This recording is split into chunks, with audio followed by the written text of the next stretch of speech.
Assalamualaikum warahmatullahi wabarakatuh. Nama saya Doni Anggara dengan NIM F1B020032 dari kelompok 12. Pada video kali ini saya akan menjelaskan mengenai simulasi rangkaian untuk modul 3 dan 4 praktikum pengukuran besaran listrik jurusan Teknik Elektro Fakultas Teknik Universitas Mataram.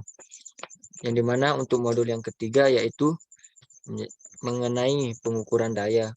Dan dimana jenis daya tersebut ada 3. Yang pertama yaitu daya aktif, merupakan daya real yang digunakan oleh suatu rangkaian. Yang dimana untuk satuannya yaitu watt. Dan untuk daya selanjutnya yaitu daya semu. Daya semu merupakan daya yang diperoleh antara hasil pengukuran tegangan dengan arus. Yang dimana untuk satuannya yaitu volt ampere. Dan untuk daya terakhir yaitu daya reaktif. Daya reaktif merupakan daya yang dibutuhkan untuk pembentukan medan magnet. Dan untuk modul yang keempat yaitu mengenai pengukuran energi listrik. Dan untuk pengukuran energi listrik ini terdapat pengukuran energi listrik 1 fasa dan energi listrik 3 fasa. Untuk pengukuran energi listrik 1 fasa ini yaitu di mana menggunakan 1 kawat fasa dan 1 kawat netral. Dan untuk energi listrik 1 fasa ini banyak digunakan di rumah-rumah. Sedangkan untuk energi listrik 3 fasa menggunakan 3 kawat fasa dan 1 kawat netral. Di mana untuk penggunaannya itu banyak digunakan di industri atau yang membutuhkan energi listrik yang besar. Selanjutnya masuk ke penjelasan rangkaiannya. Di sini terdapat sumber tegangan, yang dimana sumber tegangannya itu sumber tegangan 3 fasa dengan jumlah sebesar 400 PRMS dan frekuensi 50 Hz. Di sini terdapat wattmeter di mana untuk menentukan nilai daya, yaitu nilai daya aktifnya, dan terdapat display untuk mengukur nilai daya reaktif. Yang selanjutnya itu terdapat display untuk mengukur tegangan. Yang selanjutnya itu terdapat juga display untuk mengukur jumlah arus pada rangkaian. Dan untuk energi listrik atau energi listrik yang dihasilkan pada rangkaian ini akan ditampilkan pada display yang ini. Terus terdapat nilai beban, yang dimana beban R dan beban L, yang dimana nantinya nilai beban R dan L ini akan kita variasikan, yang dimana nilai-nilainya yaitu dari R kita variasikan nilainya yang pertama dari 3000, kemudian 3100, 3200, 3300, 3400, dan 3500.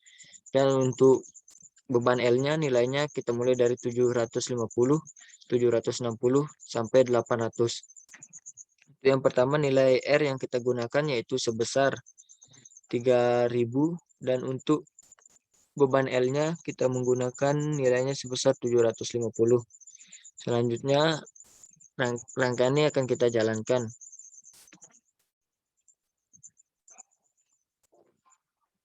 Setelah dijalankan maka terdapat hasil dari pengukuran tersebut. Yang pertama untuk daya aktifnya, nilai yang diperoleh yaitu sebesar 3850 watt.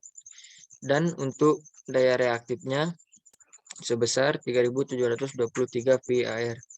Dan untuk tegangannya yaitu sebesar 400 volt, dan untuk arusnya yaitu sebesar 4,463.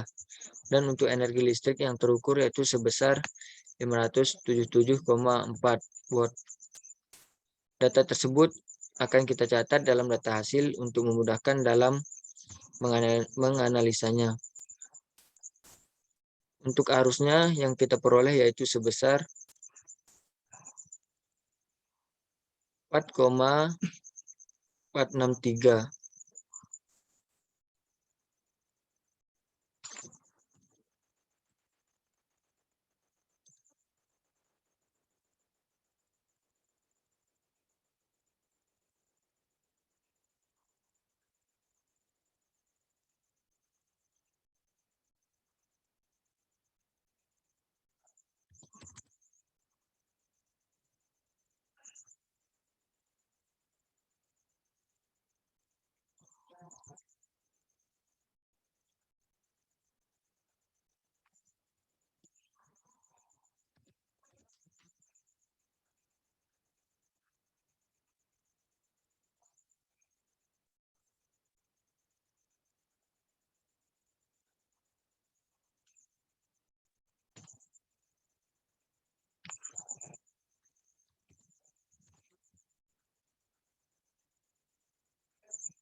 Dan untuk nilai beban R dan L selanjutnya akan kita ubah.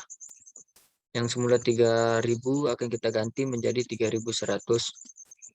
Dan untuk beban L-nya kita ganti menjadi 760. Selanjutnya rangkaiannya akan kita jalankan lagi.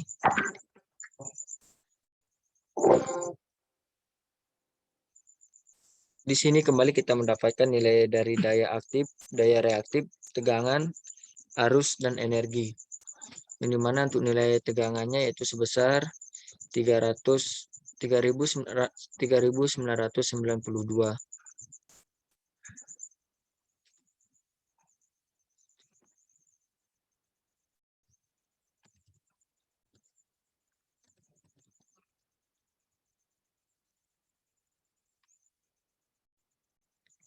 Dan untuk daya reaktifnya, nilai yang kita dapatkan yaitu sebesar 3.825.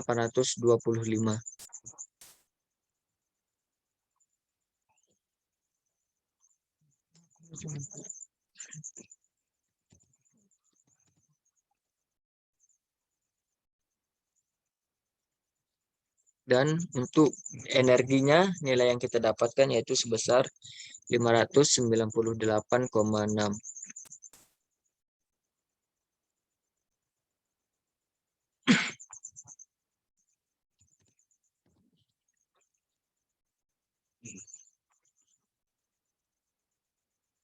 Dan untuk nilai arusnya yaitu sebesar 4,607.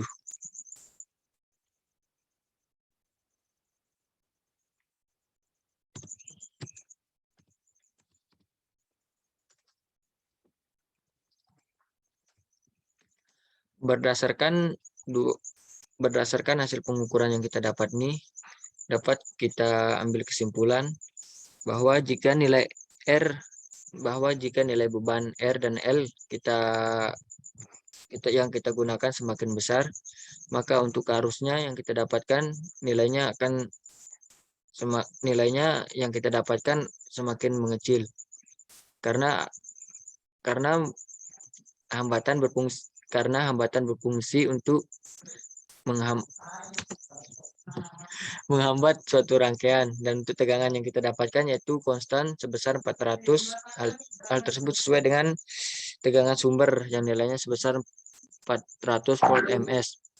Dan untuk energi yang kita dapatkan yaitu untuk pengukuran yang pertama nilainya sebesar 577,4, dan untuk yang kedua 598,6.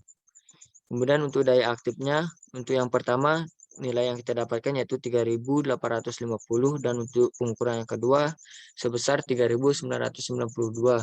Dan untuk daya reaktifnya sebesar 3.723. Dan untuk pengukuran yang kedua sebesar 3.825.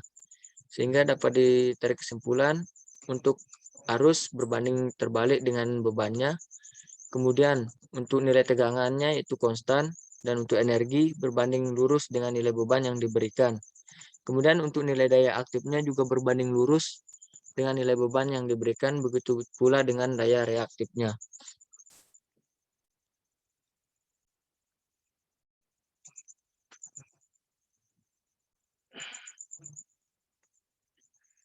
Kemudian ini merupakan hubungan antara energi listrik yang dihasilkan dengan waktu. Di sini dapat kita amati pada gambar ini, energi listrik berbanding lurus dengan waktu. Yang berarti jika waktu yang digunakan semakin lama, maka energi listrik yang dihasilkan juga semakin besar. Untuk video kali ini mungkin itu saja yang saya dapat jelaskan. Untuk kurang lebihnya mohon dimaafkan. Assalamualaikum warahmatullahi wabarakatuh.